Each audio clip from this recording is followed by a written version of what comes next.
7 major failures of Sniffy Joe's presidency. I had to keep the list manageable. A CNN poll in early February asked Americans what they thought of Biden's presidency and what he's done right since entering office January 20, 2021. The top answer by a wide margin, according to that poll, hardly likely to be skewed against Biden and Democrats, was nothing at all. Over half of those surveyed couldn't come up with a single success during Biden's first year in office. I'm hard-pressed to think of a single thing he has done that benefits the country, one respondent wrote, according to CNN. Yikes. When Florida Governor Ron DeSantis said in his speech at a conservative political action conference that Biden was off to the worst start of any president since the 19th century, he clearly was echoing the opinion of many Americans. Biden campaigned on a message of uniting the country, but the country seems more divided and fractured since he took office, except perhaps on appraisals of his job performance.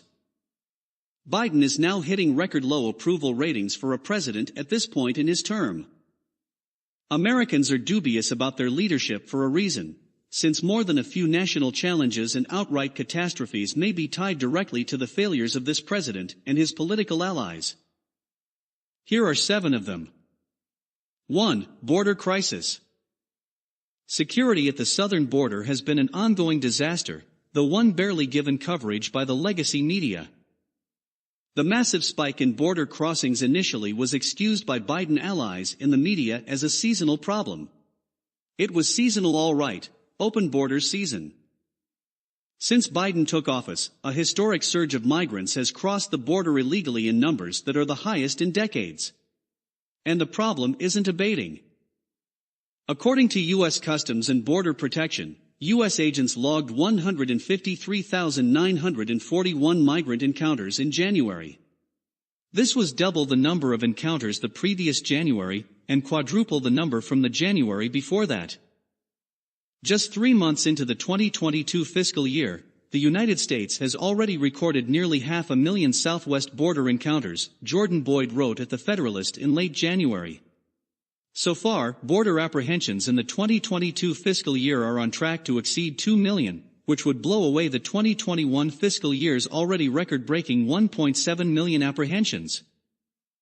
The federal government's fiscal year runs from October through the following September. What's remarkable about this problem is that it coincides with the Biden administration's messaging during the pandemic about doing anything necessary to end the threat of COVID-19. Americans in many places are forced to show their vaccine papers to go to a restaurant. The Biden administration tried to force Americans to get vaccinated or lose their jobs. At the same time, the Biden administration has been letting millions of people with no proof of vaccination, or proof of anything else, into the country. 2. Messi Afghanistan withdrawal. Biden's shambolic withdrawal from Afghanistan was certainly one of the low points of his presidency, and one of the low points of American foreign policy since the fall of Saigon at the end of the Vietnam War. The Biden administration assured the country that the withdrawal would be orderly, and that the Afghanistan government was stable upon America's departure. We clearly had a massive failure of intelligence, since the Afghanistan government collapsed and the Taliban took over the country in just a few weeks. To make matters worse, as the crisis was unfolding, Biden seemingly was nowhere to be found. The world witnessed a massive fiasco, with videos of Afghans falling off departing planes in a desperate attempt to escape, but the administration kept quiet, then made excuses. Even reliably left-wing media figures began to question Biden's leadership and competence on this matter. Biden struggled to answer even the most basic questions about the botched operation without getting belligerent and essentially saying there was nothing he or his advisors could have done to prevent the catastrophe. When Biden took office, we were assured that the adults were back in charge. That's not what it looked like when administration officials were tested by its first real foreign policy crisis. Instead, they created a crisis of confidence in American leadership. 3. Return to energy dependence. The Afghanistan mess wasn't the only foreign policy debacle so far under Biden. Russia launched a major invasion of Ukraine in the days before the president's State of the Union speech. I had a loony leftist bring up Russia today, when I shared a video about Trump. Loony leftists, can you answer a question for me? Why didn't Putin invade while his double fingers puppet was in office? He waited until your dementia patient was in office. Explain please. Unbelievably, former Secretary of State John Kerry, Biden's climate czar, said the situation in Ukraine is worrying because Russia will be distracted from staying on track to fight climate change. It's an illustration of just how misguided the Biden administration's priorities are. Although the ultimate blame for the invasion remains with Russian President Vladimir Putin, Biden strengthened Russia's hand with generally misguided energy policies. In 2018, during Donald Trump's presidency, the United States became a net exporter of oil for the first time in 75 years. Technological innovations, alongside the Trump administration's policies to open up more opportunities for drilling while eliminating regulations, dramatically boosted American energy independence and global influence on energy issues. Not only did this energy independence benefit Americans economically, it weakened the position of petrostates such as Russia. But the Biden administration shifted away from this strategy. It encouraged an increase in green energy projects at the expense of fossil fuels and nuclear energy. These renewable energy sources are a long way from meeting global energy needs. Biden put more regulatory burdens on the oil and natural gas industry, slowing its production considerably. And perhaps most dramatically, he shut down the Keystone XL pipeline project to move oil from Canada to the U.S. while effectively greenlighting financing of Russia's Nord Stream 2 pipeline to carry natural gas to Germany. These moves made the U.S. and its allies more dependent on Russian oil and natural gas. Biden now says the administration will pivot and place sanctions on Nord Stream 2. But what would things be like now if he had pursued a course that signaled the U.S. is committed to energy production and dominance from the get-go? 4. Authoritarian COVID-19 mandates. Remember when Biden said he would shut down the COVID-19 virus and not the economy? Well, most Americans now believe that COVID-19 is here to stay no matter what we do. This after Biden reached beyond the powers of his office to force Americans to get vaccinated and tell states to enforce mandates.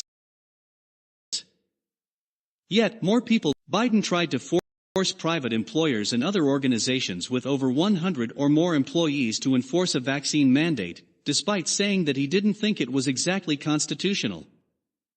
The Supreme Court agreed and struck down the executive order in January. Despite this kind of ham-handed Caesarism, COVID-19 has not gone away. The Omicron variant spread like wildfire in the winter months, and is only now receding after countless Americans, vaccinated or not, got sick. This development certainly undermined the justification for brutish vaccine requirements and the violation of civil liberties that was surely taking place. The result has been a collapse in the popularity of Biden's COVID-19 strategy. Even many Democrat-controlled states and cities are starting to drop vaccine card requirements and mask mandates. If celebrities can watch the Super Bowl in a crowded stadium without masks on, why can't we stop forcing children to participate in this farce? Americans are fed up and want to move on with their lives.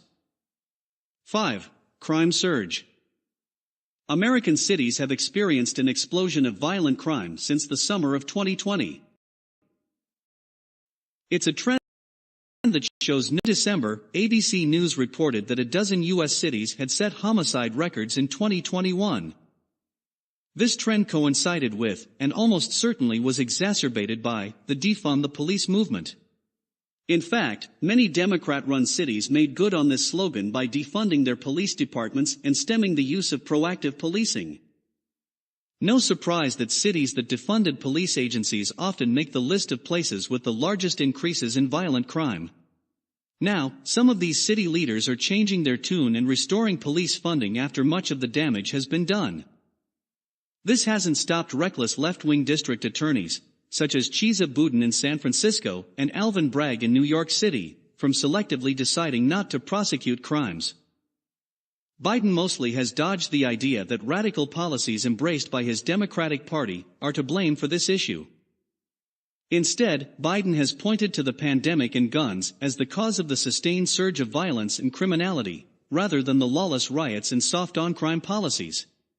The president said he thinks police departments should get more money, which some took as a sign that he had departed from the message of left-wing activists.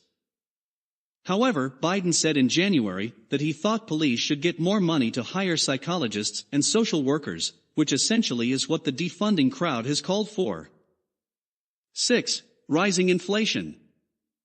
In July, Biden said inflation would be a temporary problem that his administration had a handle on.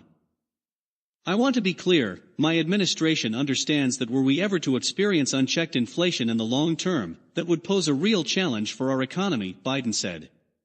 While we're confident that isn't what we're seeing today, we're going to remain vigilant about any response that is needed. Now we're well into the new year and, if anything, inflation is getting worse. For most Americans, inflation has become almost impossible to ignore. Even leading Democrats have acknowledged that inflation is getting out of control. In December, inflation hit 7%, the highest it has been since 1982. But this isn't the same situation as in the 1980s. We are on the other side of the wave, as the Wall Street Journal has noted. In 1982, inflation had fallen from its peak of 14.8% in 1980, the last year of Jimmy Carter's one-term presidency. Correcting course required tight monetary policies from the Federal Reserve and a quick but sharp recession to pull the country out of the spiral. Upon becoming Federal Reserve Chairman in 1979, Paul Volcker set out to crush inflation with tight monetary policy, Greg IP wrote in the Wall Street Journal. In combination with credit controls, that effort pushed the U.S. into a brief recession in 1980. Then, as the Fed's benchmark interest rate reached 19% in 1981, a much deeper recession began.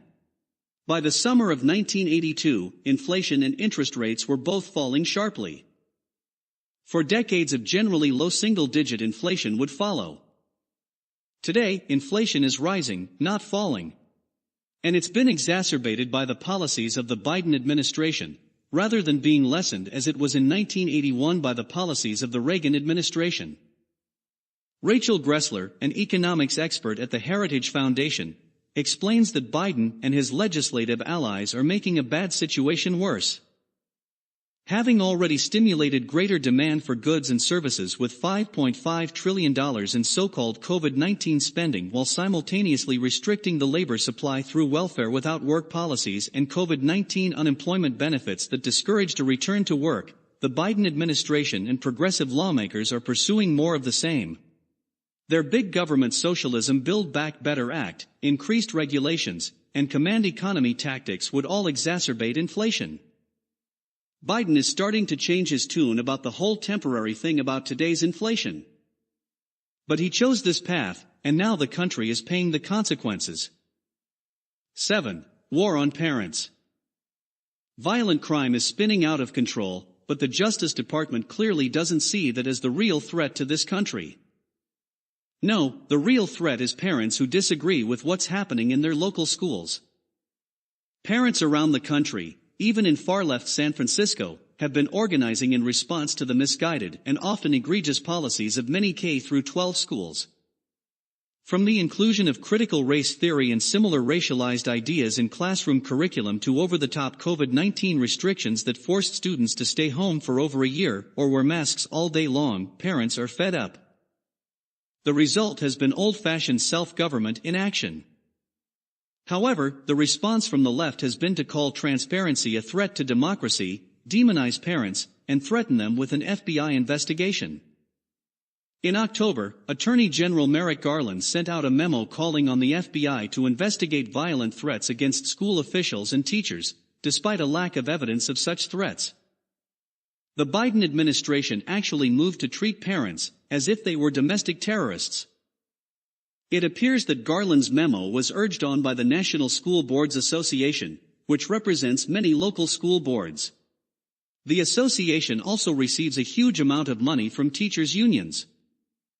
In addition, Garland's son-in-law is a co-founder of an organization that advocates culturally responsive training and other ideas associated with critical race theory.